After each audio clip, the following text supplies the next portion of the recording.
नमस्कार, मेरा नाम है डॉक्टर प्रियंका भारद्वाज। मैं एक जन्म कुंडली विशेषज्ञ हूँ। 24 साल से जन्म कुंडली के माध्यम से 34,000 से ज्यादा लोगों की जिंदगी को संवारने का काम किया है मैंने। क्या आप जानते हैं कि आपकी जन्म कुंडली आपके बारे में आपसे ज्यादा जानती है? जन्म कुंडली के अंदर 9 ग्रह मिलकर 12 घरों को संभालने का काम करते हैं और 12 घरों के हिसाब से आपकी जिंदगी में पर्सनल या फिर प्रोफेशनल लाइफ दोनों में ग्रोथ देते हैं, नाम देते हैं, अच्छा जीवन साथी देते हैं। इसीलिए जन्म कुंडली विश्लेषण कराना बहुत जरूरी होता है, क्योंकि आपकी जन्म कुंडली आपका भूतकाल, भविष्य काल और वर्तमान काल में होने वाली हर प्रकार की अच्छी और बुरी घटनाएं आपको बताती है। और आप अपने ग्रहों के बताए हुए रास्तों पर चलकर ये जान सकते हैं कि आपको कब कौन धोखा देगा, जीवन में आपका साथ कौन देगा, चाहे वो आपकी पर्सनल लाइफ हो या फिर आपकी प्रोफेशनल लाइफ हो। अगर आपने जीवन में सब कुछ करके देख लिया है और फिर भी आपको रास्ता नहीं नजर आ रहा, तो एक बार मुझसे अपना जन्म कुंडली विश्लेषण कराकर जरूर देखिए और मेरे द्वारा बताए हुए उपायों को करके आप डेफिनेटली अपने जीवन में परिवर्तन जरूर देख पाएंगे। जय माता दी। आइए कन्या राशि वालों की बात कर लेते हैं कि कन्या राशि वालों के लिए साल 2025 कैसा रहने वाला है। तो सबसे पहले शुरुआत करते हैं स्वास्थ्य से, क्योंकि हेल्थ इज बिगेस्ट वेल्थ।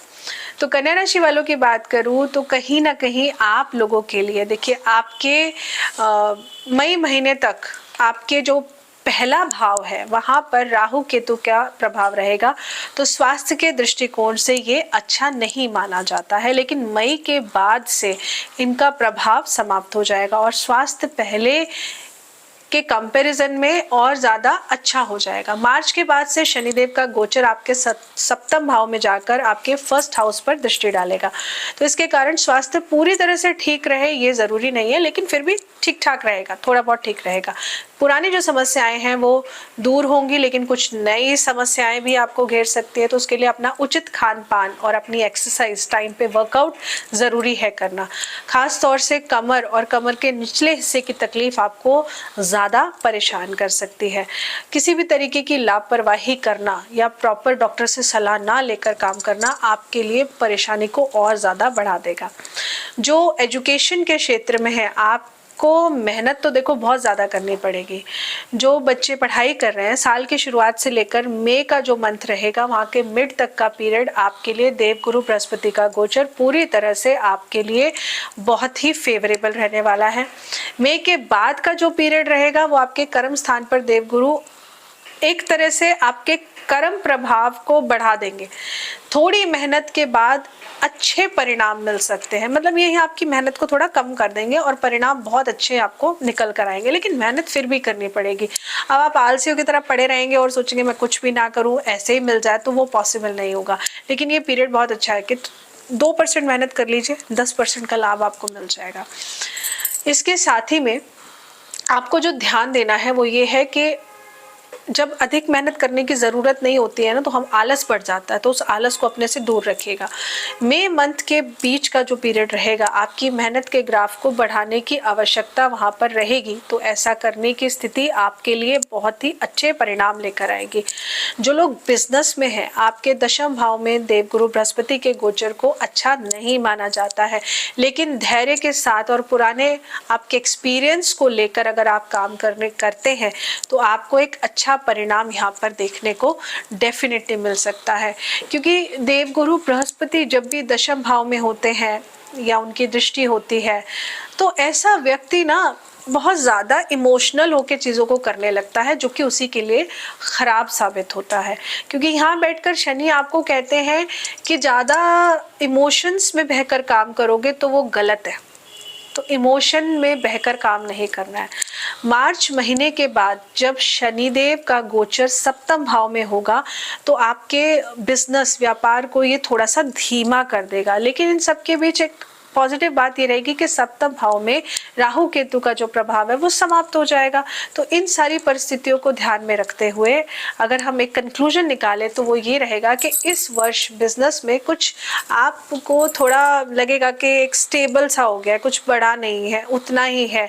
लेकिन आप अगर किसी एक्सपीरियंस बंदे से बैठकर बात करें, उसका मार्गदर्शन लेंगे और फिर अपने बिजनेस को आगे बढ़ाएंगे तो आपको एक अच्छा लाभ मिल सकता है।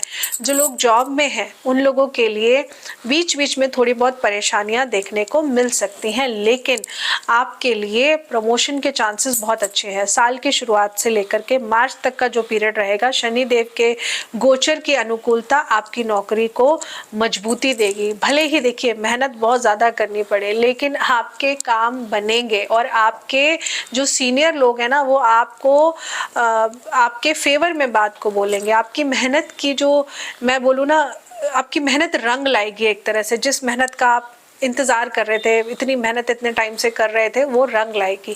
तो मार्च महीने के बाद से लेकर के मई तक का जो पीरियड रहेगा, छठे भाव में कोई भी नेगेटिव प्रभाव नज़र नहीं आ रहा है। तो इस बीच में आप अपनी जॉब में काफ़ी रिलैक्स फील करेंगे, बहुत अच्छा फील करेंगे। इसके बाद राहु के जो गोचर है वो थोड़े से छोटी छोटी परेशानी आपको देंगे, लेकिन ये कोई इतनी ज़्यादा बड़ी परेशानी नहीं देंगे अनटिल अनलेस अगर आपकी जन्म कुंडली में राहु देव बहुत ही खराब है। अगर ज़्यादा खराब है तो प्रॉब्लम देंगे, नहीं तो अच्छा समय है। आपका मान सम्मान बढ़ेगा, इस समय कम नहीं होगा। लंबे समय से अगर किसी भी प्रकार का कोई आप का किसी से लड़ाई झगड़ा चल रहा था, या जो आपके क्लाइंट्स पुराने चले गए थे, तो आप देखेंगे वो वापस आ जाएंगे आपके पास। तो ये एक अच्छा समय है, लेकिन किसी प्रकार की ईगो में मत आइएगा कि भाई आना तो वापस मेरे पास ही पड़ा ना। देखिए कुछ गलती आपकी भी रही होगी, कुछ कमी उनकी भी रही होगी, लेकिन जब आपके पास वो दोबारा वापस आ रहे हैं ना, तो कहते हैं ना कि अतिथि का आदर प्रेम पूर्वक करना चाहिए। तो आपके साथ उन्होंने पहले भी काम किया है, आपके बिजनेस पार्टनर हो या कोई भी हो, पुरानी बातों को भूलकर आप नई बातों को लेकर आगे बढ़ेंगे, तो आपके लिए ये ग्रोथ का पीरियड है। मतलब एक अच्छा पीरियड है, मैं ये कहूँगी, परेशानी वाला समय नहीं है। अच्छा, जो लोग बिजनेस कर रहे हैं उनको जो ध्यान में बात रखनी है वो ये रखनी है कि आप आंख बंद करके विश्वास मत करिएगा। जो पुराना कोई अगर जुड़ रहा है आपके साथ, तो अपनी ईगो मत दिखाइएगा कि देखो आना पड़ा ना मेरे पास, लेकिन आंख बंद करके भी उन पे विश्वास मत करिएगा। व्यापार, व्यवसाय या नौकरी में जितना अच्छा आप प्रदर्शन कर सकते हैं उतना करिए, क्योंकि उतना करने से आपका जो आर्थिक लाभ है ना, वो और ज़्यादा मजबूत होगा। आपको फाइनेंशियल गेन्स अच्छे मिल सकते हैं। मई मंथ के जो बीच तक का पीरियड रहेगा, धन के मामले में अगर मैं बोलूँ आपको, तो कहीं ना कहीं ये पीरियड आपके लिए एक ठीक ठाक रिजल्ट लेकर आएगा। मैं ये नहीं कहूँगी बहुत ख़राब रहेगा या बहुत अच्छा रहेगा, एक मिक्स्ड रिजल्ट लेकर आएगा। क्योंकि अगर नए क्लाइंट चले गए तो कुछ वापस से पुराने आपके पास आ जाएंगे, इस तरह समझिए।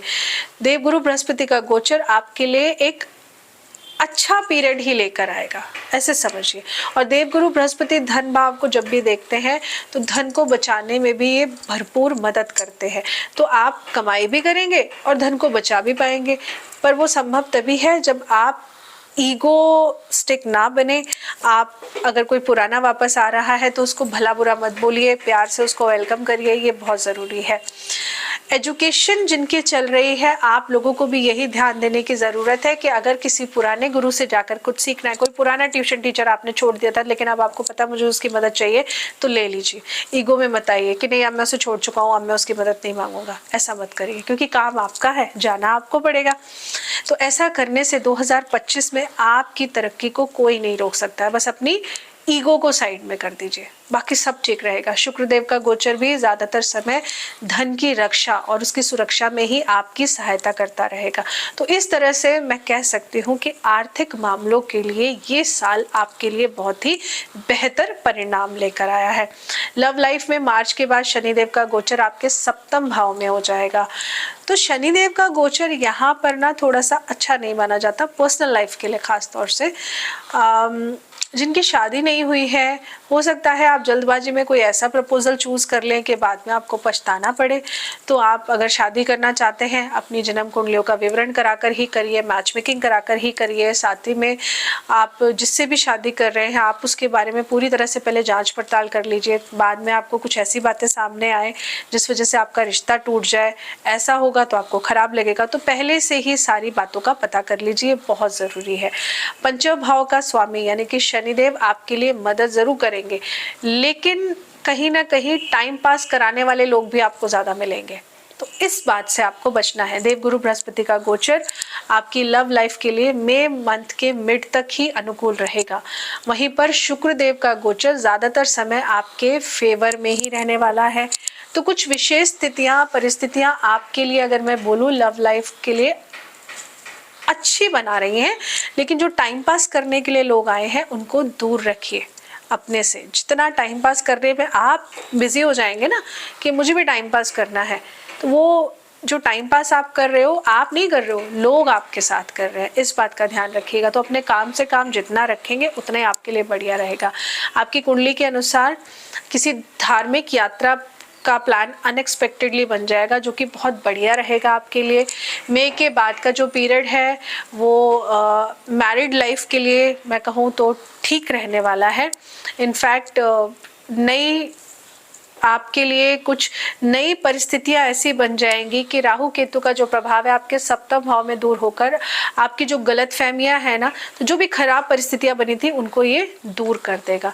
तो आपके लिए ओवरऑल शनि का सप्तम भाव में होना कुछ ऐसे लोगों का आने का संकेत दे रहा है जो आपके बीच में गलतफहमी पैदा कर सकती है। तो अगर आप शादीशुदा हैं और किसी तीसरे की बात को मानकर अपनी मैरिड लाइफ में डिस्टर्बेंस खुद ही लेकर आ जाएं तो ये गलत है। किसी की बात पर आंख बंद करके विश्वास मत करिए, ये इस बात का ध्यान रखिए। कहीं ना कहीं आपका जिद्दी स्वभाव आपके लिए परेशानी खड़ी कर सकता है। आपका जो जीवन साथी है उसका जो स्वास्थ्य है वो भी थोड़ा सा प्रतिकूल यहाँ पर देखने को मिलेगा। पुरानी समस्याएं दूर जरूर होंगी, लेकिन नए सिरे से कोई नई समस्या भी उनको सेहत में परेशान कर सकती है। किसी भी नई समस्या को बड़ा होने से रोकने की कोशिश करना बहुत ज़रूरी होता है, जिसके लिए सबसे पहले ज़रूरी है कि हम अपने मन को ठीक रखें। क्योंकि अगर हमारा मन ठीक है ना तो सब ठीक है, और अगर मन में ही हम बहुत सारी टेंशनें रख लेंगे तो एक टेंशन होने से 100 तो बीमारियां बन जाती हैं। तो अपने मन को शांत रखिए, अपने जीवन साथी के मन को भी शांत रखिए। जितना हो सके बात का सॉल्यूशन प्यार से निकालिए रादर देन लड़ाई झगड़ा करके। ये आपके हाथ में है। बात की गंभीरता को समझना आपके हाथ में है। अगर आप उसे नहीं समझेंगे और अननेसेसरी लड़ रहे हैं, इतनी बड़ी बात नहीं है जितना लड़ना चाहिए, और लड़ाई को बढ़ा दिया तो आप दोनों अपने लिए टेंशन बढ़ा रहे हैं। क्योंकि शनि देव का सप्तम में होना थोड़ा सा जीवन साथी के लिए अच्छा नहीं माना जाता है। तो थोड़ा सा अपनी पर्सनल लाइफ पे आपको ज़्यादा ध्यान देने की ज़रूरत है। ऐसा कोई भी कड़वा वचन मत बोलिए जिससे कि आपकी पर्सनल लाइफ ख़राब हो जाए। धीरे धीरे जो भी परेशानियाँ आएंगी वो दूर हो जाएंगी। बस अपने नेचर को अच्छा बना कर रखिए। मई महीने के मध्य के बाद देवगुरु बृहस्पति का जब गोचर होता है, देवगुरु बृहस्पति जिस ग्रह को देखेंगे, आपके जिस घर को देखेंगे, वहां पर कहीं ना कहीं ये लाभ लेकर आ रहे हैं। तो लाभ भी तभी अच्छा लगेगा ना जब आपका जीवन साथी आपके साथ होगा उस लाभ को लेने के लिए। और मैं पूरी उम्मीद करती हूँ आप भी यही चाहते हैं। तो बड़ी से बड़ी टेंशन को छोटा करके ख़त्म करने की कोशिश करिए, ये बहुत ज़रूरी है। अब उपाय के तौर पे आपको क्या करना है? उपाय के तौर पर आपने छोटी कन्याओं के पैर छूकर आशीर्वाद ज़रूर लेने हैं। उपाय के तौर पर आपने कोशिश करिए, अगर अनएक्सपेक्टेड फैमिली प्लानिंग भी हो गई है तो आप अपना अबॉर्शन मत कराइए। जी हाँ, ये मैं उपाय के तौर पे इसलिए बता रही हूँ क्योंकि अगर आप ऐसा करते हैं तो कहीं ना कहीं आप अपने जो केतु देव का प्रभाव है उसको खराब कर लेंगे। तो आप ऐसा मत करिए। किसी को अबॉर्शन कराने की सलाह भी मत दीजिए और ना ही खुद इस चीज़ को फॉलो करिए। साथ में तीसरा और बहुत ही इम्पॉर्टेंट और ख़ास उपाय है कि स्त्रियों के साथ अपने रिश्तों को अच्छा और मजबूत बना के चलिए। अगर आपको लगता है कि आपकी जो फ्रेंड है, मतलब आप खुद फीमेल हैं और कोई फीमेल फ्रेंड है आपकी, उससे आपकी चीज़ें ठीक नहीं है तो आप दूरी बना लीजिए, लेकिन उनको कुछ भी उल्टा सीधा मत बोलिए। स्त्रियों का सम्मान करिए, उनको कुछ भी गलत मत बोलिए, ये बहुत ज़्यादा ज़रूरी है। आशा करती हूँ कि आपको जानकारी अच्छी लगी होगी। और आइए अब बात कर लेते हैं हम अगली राशि के बारे में। जय माता दी।